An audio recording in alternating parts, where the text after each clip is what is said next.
जंगल में एडम अपने पिता को ढूंढ रहा होता है, लेकिन तभी इसे किसी जंगली जानवर की आहट सुनाई देती है। एडम घबरा जाता है और उसका पैर फिसल जाता है। वो एक गाड़ी के नीचे आने ही वाला था, तभी सुपर फास्ट स्पीड में आकर एक वनमानुष इसे बचा लेता है। वो अपनी शक्तियों से इसके पैर को भी ठीक कर देता है। जब एडम की आंख खुलती है तो वो वनमानुष को देखकर डर जाता है, लेकिन वनमानुष उसे बताता है कि वो उसका पिता है। मगर एडम को विश्वास नहीं हो रहा था, तो वो एडम को उसकी बचपन की फोटोज दिखाता है। वो उसे ये भी बताता है कि एक बड़ी कंपनी और ईस्टमैन उस पर एक्सपेरिमेंट कर रहा था, जिस वजह से उसे अपने परिवार की सुरक्षा को ध्यान में रखते हुए उनसे दूर होना पड़ा। फिर वो उसे जंगल की सैर पर ले जाता है। वो एडम को ये भी बताता है कि उसके अंदर भी वनमानुष जैसी शक्तियां हैं। वो भी उसकी तरह काफी दूर तक सुन सकता है, पैर बड़े करके काफी तेज भाग सकता है और अपनी शक्तियों से जानवरों से भी बात कर सकता है। फिर उसका पिता एडम को उसके दोस्तों से मिलवाता है। एडम उनके साथ मिलकर जंगल में आए कुछ हंटर्स को भगाता है, लेकिन उस ट्रक ड्राइवर के कैमरे में एडम और उसके पिता का वीडियो रिकॉर्ड हो गया था, जो कि ईस्टमैन तक भी पहुंच जाता है। जिसके बाद ईस्टमैन एडम के पिता को ढूंढने के लिए जंगल की तरफ निकल पड़ता है।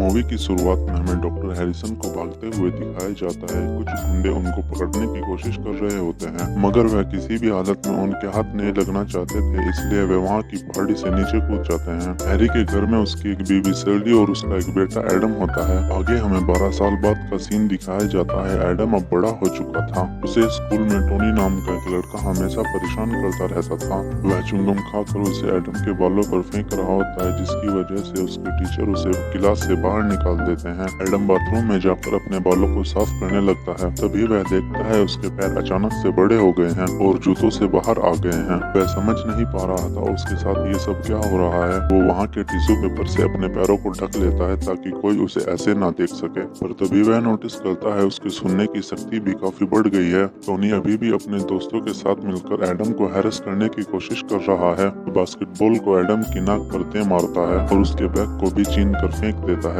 एडम की माँ सैली उससे उसकी चोट के बारे में पूछती है, मगर एडम उससे कह देता है यह चोट उसको खेलते वक्त लगी थी। और उसकी मॉम की समझ में आ जाता है कि ये सब कुछ खेलने की वजह से नहीं हो सकता, क्योंकि उसके बालों में लगे चुंगम सब कुछ साफ साफ बता रहे थे। सैली उसके बालों को कट करके छोटा कर देती है ताकि अब कोई उसे परेशान ना करे। और अगली सुबह जब एडम उठता है तो वह देखता है उसके बाल पहले जैसे ही बड़े हो गए हैं। वह उन्हें जल्दी से काटने लगता है ताकि उसकी मॉम यह सब ना देख ले, पर अब भी वह काफी नहीं थे, इसलिए वह एक कैप पहन लेता है ताकि उसकी मॉम उसके बालों को देख ही ना सके। वह कैप उसके फादर हैरिसन की थी, जिसे देखकर सैली थोड़ा इमोशनल हो जाती है। वह अपनी कैप उतारकर अपनी मॉम को देता है, मगर उसकी मॉम कहती है यह कैप तुम पर बहुत अच्छी लगती है, इसलिए इसे तुम ही पहनो। आगे हमें हेयरको नाम की एक कंपनी दिखाई जाती है, जिसका सीईओ अपने इन्वेस्टर को अपनी कंपनी के बारे में बता रहा होता है कि कैसे उनकी कंपनी अलग अलग जानवरों के डीएनए को इंसानों के डीएनए के साथ मर्ज करवाने की कोशिश कर रही है। और वह बताता है अगर यह एक्सपेरिमेंट कामयाब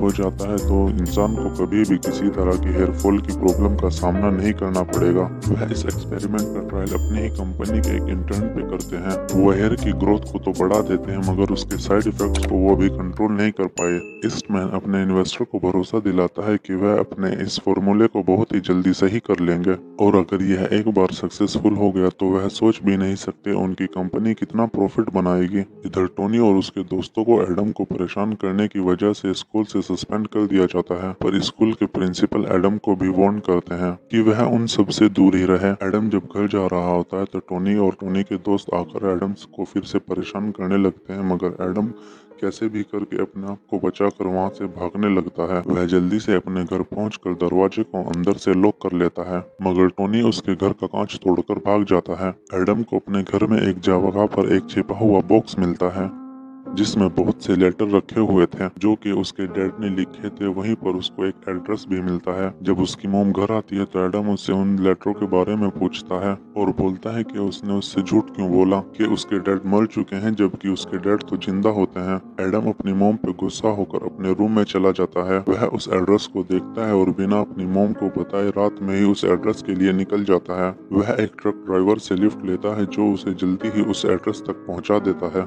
वह जगह जंगल के बीचों बीच में थी।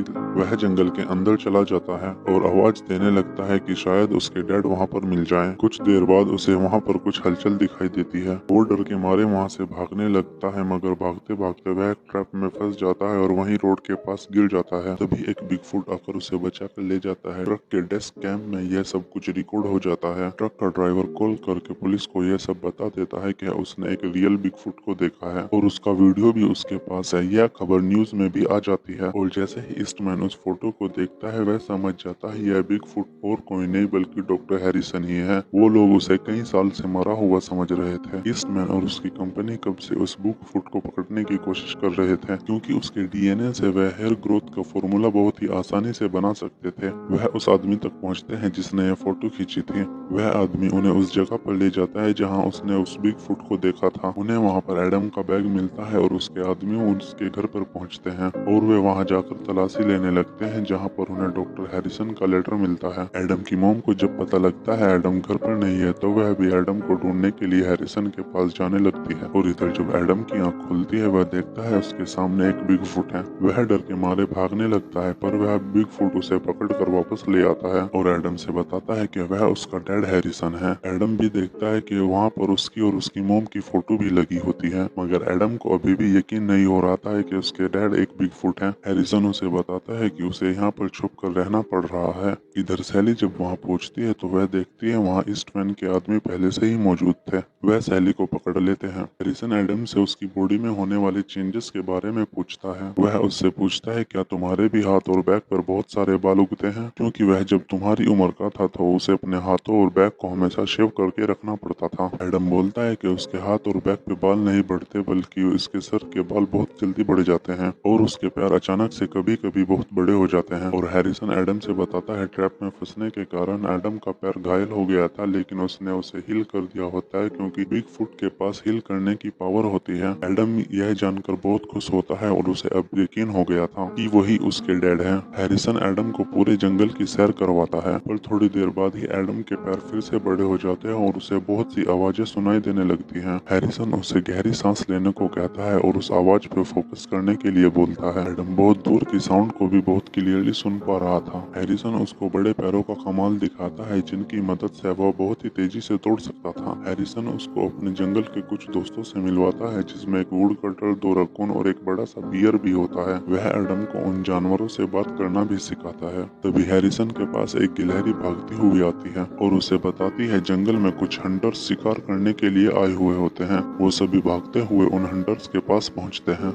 और सब मिलकर उन्हें डरा कर वहाँ से भगा देते हैं। एडम यह देखकर बहुत खुश था और वह अपने डैड से घर आने के लिए बोलता है, पर हैरिसन बोलता है वह चाहकर भी वापस नहीं आ सकता। एडम कहता है वह किसी को भी पता नहीं चलने देगा उनके बारे में। हैरिसन बोलता है यह सब इतना आसान नहीं है, वह किसी भी तरह से उन तक पहुंच जरूर जाएंगे, क्योंकि उसने यह सब देखा हुआ होता है। जब वह अपने मेडिकल स्कूल में था तो वह अपने हेयर ग्रोथ पर रिसर्च कर रहा होता है, जो कि उसकी हेयर ग्रोथ को बहुत ही जल्दी से बढ़ा देता था। दिन पर दिन वह एक बिगफुट बनता जा रहा था। तब हेयर को कंपनी ने उसके एक्सपेरिमेंट पे गौर किया और उसका अपने लिए काम करने के लिए ऑफर दिया, पर उसने उनके ऑफर को रिजेक्ट कर दिया। उसके बाद उन्होंने उसके सारी रिसर्च को चोरी कर लिया और उसकी वाइफ को जान से मारने की धमकी देने लगे, इसलिए उनकी सेफ्टी के लिए उसे उन्हें छोड़कर आना पड़ा। और अगर उन्हें पता चल गया कि मैं अभी भी जिंदा हूँ तो वह तुम लोगों को पकड़ने के लिए कुछ भी कर सकते हैं। उन दोनों रकून्स को जंगल के बाहर हेयर को कंपनी के आदमी दिखाई देते हैं, जिन्होंने सैली को पकड़ा हुआ होता है। ईस्टमैन अपने आदमियों से कह रहा होता है कि उन्हें किसी भी हालत में बिगफुट को पकड़ कर लाना होगा, चाहे इसके लिए उनको पूरे जंगल को आग ही क्यों न लगानी पड़े। वह रकून भागकर जल्दी से हैरिसन के पास आते हैं और उसे सारी बात बताते हैं। एडम बोलता है वह सब कुछ ठीक कर देगा और अपने आप को जाकर उनके हवाले कर देता है।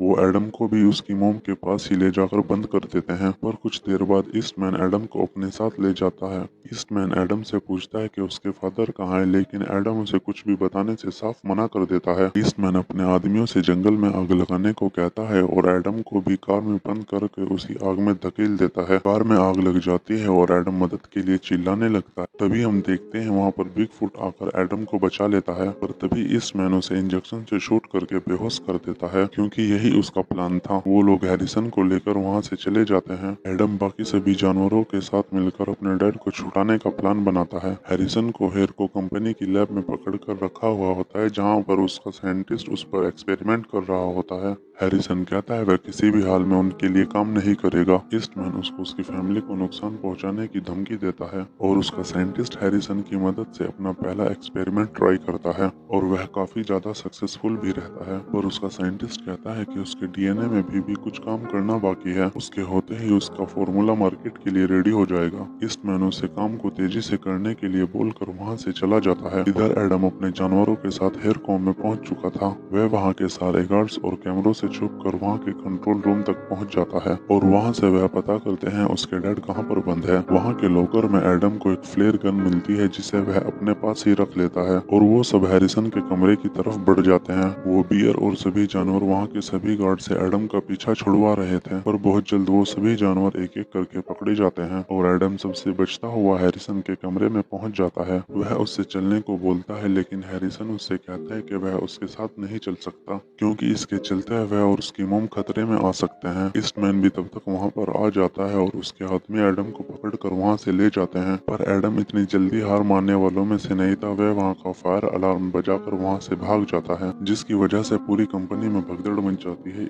ईस्टमैन के गार्ड उसे उठाकर वहाँ से भागने लग जाते हैं। एडम जाके अपने सभी जानवरों को छुटाता है और हैरिसन के पास पहुँच जाता है और वह उससे बोलता है कि अगर वह उसके साथ नहीं आएगा तो वह उनसे बता देगा कि वह भी एक बिग फुट है और उनके एक्सपेरिमेंट में वह ज्यादा यूजफुल होगा। हैरिसन को वहाँ से जाने के लिए मानना पड़ता है। हैरिसन वहाँ से निकलने से पहले उस पूरी कंपनी को डिस्ट्रॉय कर देना चाहता था, ताकि वह लोग इसके बाद कभी ये एक्सपेरिमेंट कर ही ना पाए। वह दोनों वहाँ के गैस टैंक को तोड़कर वहाँ से बाहर निकल आते हैं, पर ईस्टमैन अपने आदमियों के साथ उन्हें घेर लेता है। वह उसकी वाइफ को भी पकड़कर वहाँ पर ले आए थे। वह हैरिसन को शूट कर देते हैं और वह उससे कहता है उसे पता चल चुका है कि उसका बेटा भी एक बिग फुट है, इसलिए अब उसे उसकी कोई जरूरत नहीं है और वह उसे वहाँ से भी नीचे फेंक देता है। तभी एडम अपनी जेब से वह फ्लेयर गन निकालता है और हेयर को की तरफ फायर कर देता है, जिसकी वजह से पूरी कंपनी में आग लग जाती है और वहाँ पर एक बहुत बड़ा धमाका होता है और पूरी हेयर को कंपनी बर्बाद हो जाती है। एडम भागता हुआ अपने डैड के पास पहुँचता है और अपनी हीलिंग पावर से उसे हील करने की कोशिश करता है और उसकी हीलिंग पावर की वजह से एडिसन को फिर से होश आ जाता है। वह एडम को अपने गले से लगा लेता है, पर तभी ईस्टमैन फिर से वहाँ अपनी गन लेकर आ जाता है, पर इस बार सैली उसे शूट करके बेहोश कर देती है।